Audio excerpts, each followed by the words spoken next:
Hello and welcome to 60 Seconds with Sergio. I am your host, Sergio Cabanas, attorney at law here in Florida. Thank you for joining me today. Today's question is, Sergio, what exactly is a high net worth divorce or a high asset divorce? And is that any different than any other divorce? Well, let me start by saying this. A famous rapper said it best when he said, "More money, more problems." That was true in life, and that's certainly especially true in divorce. A high net worth divorce or a high asset divorce is usually defined as any divorce involving assets that exceed about $1 million. It oftentimes involves a prenuptial or a postnuptial agreement where the lawyers have to litigate whether or not such an agreement is valid or not. So normally there's 6 features that separates a high asset divorce or a high net worth divorce from all the other divorces.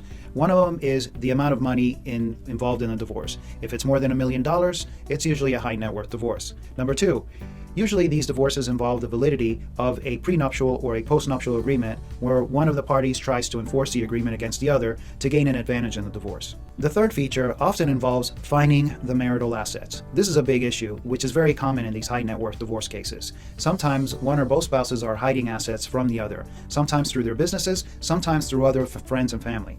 Sometimes this requires a forensic accountant to actually review all the financial paperwork in order to find all of the assets. The fourth feature is, even when the assets are found, we have to determine whether they're non-marital and therefore not subject to a division and divorce versus marital assets which are subject to division and distribution between the spouses. The fifth feature involves determining the value of any particular asset involved in the divorce. For example, we may have to value the worth of a business or some other important asset in order to be able to finalize a divorce in a fair and equitable way. And the final sixth feature is being able to make a distribution of the assets to the parties in a way that minimizes their tax liability. We call that tax impacting. From a divorce law perspective, these financial features have a huge impact in any given divorce. For example, it can control how much money you may end up having to receive or pay for child support. It determines how much money you'll have to pay or receive when the assets are distributed. And of course, how much you'll have to pay or receive by way of alimony. The bottom line, the final takeaway in this short message is the fact that people that have high net worth divorce usually have a lot more at risk.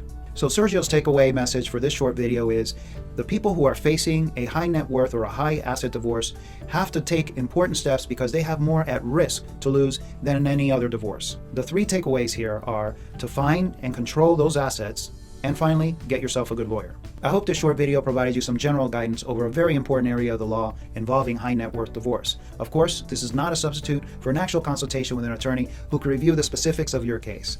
Thank you again for joining me today. As always, stay informed so you can stay strong.